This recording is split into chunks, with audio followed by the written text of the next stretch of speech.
കൂടുതൽ വാർത്തകളും വീഡിയോകളും കാണാൻ ഈ ചാനൽ സബ്സ്ക്രൈബ് ചെയ്യുക. കൂടെ ബെൽ ബട്ടൺ അമർത്തുക. ഏഷ്യ ലൈവ് ടിവിയുടെ ജ്യോതിഷ പ്രോഗ്രാമിലേക്ക് എല്ലാവർക്കും സ്വാഗതം. ഇന്നത്തെ എൻ്റെ ജ്യോതിഷ വിഷയം കലഹപ്രിയരായ ഭർത്താക്കന്മാരും അവരുടെ നക്ഷത്രങ്ങളും. ഇല്ലേ, കലഹപ്രിയരായ ചില ഭാര്യ ഭർത്താക്കന്മാരുടെ നക്ഷത്രങ്ങളാണ് ഞാനിവിടെ പറയുന്നത്. ആരും എന്നെ പഴി പറയരുത്. ഇത് എല്ലാവർക്കും ഇത് ഉണ്ടാകണമെന്നില്ല കേട്ടോ. ഞാൻ പറയാൻ പോകുന്ന നക്ഷത്രക്കാർക്ക് തമ്മിൽ, ഭാര്യയും ഭർത്താവും തമ്മിൽ ഈ കലഹങ്ങൾ നിത്യപതിവാണ് എന്ന് ഞാൻ ഓർപ്പിച്ചൊന്നും പറയുന്നില്ല. അത് ചില സമയത്ത് അവരുടേതായ ആ അപകാരങ്ങളിലെ കാലങ്ങളിലും ദശാകാലങ്ങളിലും ഒക്കെ വരുന്ന ചില വ്യത്യാസം അനുസരിച്ച് അതിൽ ചില മാറ്റങ്ങളൊക്കെ ഉണ്ടാകാൻ സാധ്യതയുണ്ട്. അപ്പം അതുകൊണ്ട് ഇത് മുഴുവനും അങ്ങനെയാണെന്ന് ചിന്തിക്കരുത്. എന്നിരുന്നാലും കുറേ ആൾക്കാർക്ക് ഇങ്ങനെ ഇത് വന്ന് സംഭവിക്കാം. അതായത് ഭാര്യ ഭർത്താക്കന്മാർ നിത്യകലഹങ്ങളിൽ ചെന്ന് പെടാം. ചില നക്ഷത്രക്കാർ ഭാര്യ ഭർത്താക്കന്മാരായാൽ. അതാണ് എനിക്ക് പറയാനുള്ളത്. ഇല്ലേ, ചില സ്ഥലത്ത് ഭാര്യ ഭർത്താക്കന്മാർ ദിവസവും തമ്മിൽ അടിയായിരിക്കും. ദിവസവും അടിയാണ്. എന്താണ്, നേരെ നോക്കി അടിയാന്ന് പറയും. അവരുടെ അവസ്ഥ അതാണ്. അതുകൊണ്ടാണ് അങ്ങനെ വരുന്നത്. അവർക്ക് അവരുടേതായ ന്യായങ്ങളുണ്ടാവും. ഇപ്പോൾ ഭാര്യയ്ക്ക് ഭാര്യയുടെ ന്യായം ഉണ്ടാവും, ഭർത്താവിന് ഭർത്താവിൻ്റെ ന്യായം ഉണ്ടാവും. എന്നാലും ഈ അടി ഉറപ്പാണ്. അപ്പം അങ്ങനെയുള്ള എല്ലാ പല നക്ഷത്രക്കാരെ പറ്റിയാണ് ഞാൻ പറഞ്ഞത്. എല്ലാ നക്ഷത്രങ്ങളിലും ദേഷ്യവും സൗമ്യതയും ക്രൂരതയും ദയയും ഉണ്ടാവും. ഇല്ലേ, എല്ലാ നക്ഷത്രക്കാരിലും ഉണ്ട്. ഈ തമ്മിലടിക്കുന്ന ഭാര്യ ഭർത്താക്കന്മാർ ആയ നക്ഷത്രക്കാരിൽ സൗമ്യതയുള്ളവരുണ്ട്, ക്രൂരതയുള്ളവരുണ്ട്, അതേപോലെ തന്നെ ദയുള്ളവരുണ്ട്, ദേഷ്യ സ്വഭാവമുള്ളവരും ഉണ്ടാവും. എന്നിരുന്നാലും ഈ പറഞ്ഞ നക്ഷത്രക്കാർ തമ്മിൽ ഭൂരിഭാഗവും അടി ഉറപ്പാണ്. ഞാനിവിടെ പറയാൻ പോകുന്ന നക്ഷത്രങ്ങളിൽ ഏതാണ്ട് ഭൂരിഭാഗവും തമ്മിൽ കലഹിക്കുന്ന നക്ഷത്രങ്ങളാണ്.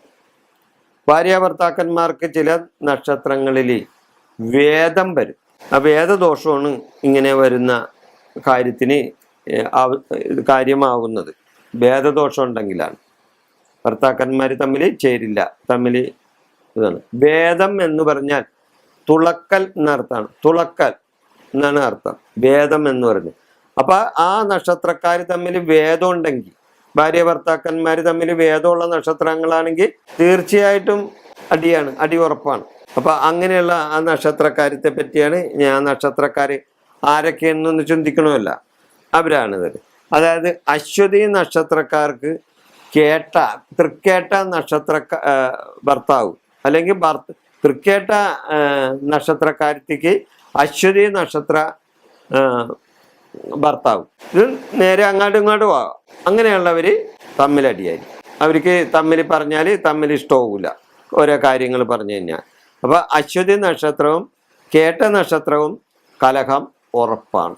അതേപോലെ തന്നെ ഭരണി നക്ഷത്രവും അനിഴ നക്ഷത്രവും തമ്മിൽ കലഹം ഉറപ്പാണ്. കാർത്തിക നക്ഷത്രവും വിശാഖ നക്ഷത്രവും തമ്മിൽ കലഹം ഉണ്ടാവും. രോഹിണി നക്ഷത്രവും ചോതി നക്ഷത്രവും തമ്മിൽ കലഹം ഉണ്ടാവും. തിരുവാതിര നക്ഷത്രവും തിരുവോണം നക്ഷത്രവും തമ്മിൽ കലഹം ഉണ്ടാവും. പിന്നെ പുണർദ നക്ഷത്രവും ഉത്രാട നക്ഷത്രവും തമ്മിൽ കലഹം ഉണ്ടാവും. പൂയം നക്ഷത്രവും പൂരാട നക്ഷത്രവും തമ്മിൽ കലഹം ഉണ്ടാവും.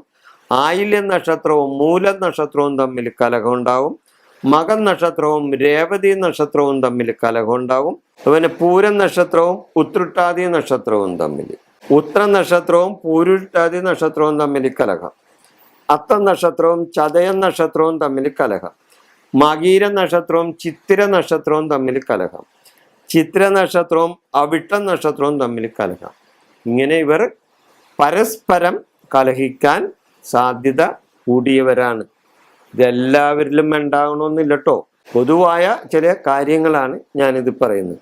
അപ്പം ഇങ്ങനെയുള്ള നക്ഷത്രങ്ങൾ ഭാര്യ ഭർത്താക്കന്മാരിൽ വന്നാൽ, അല്ലെങ്കിൽ ഇങ്ങനെയുള്ള നക്ഷത്രക്കാർ ഭാര്യ ഭർത്താക്കന്മാരായാൽ അവിടെ കലഹം ഉറപ്പാണ്, സംശയമില്ല. ഈ വിഷയം ഞാനിവിടെ അവസാനിപ്പിക്കുന്നു. നന്ദി, നമസ്കാരം.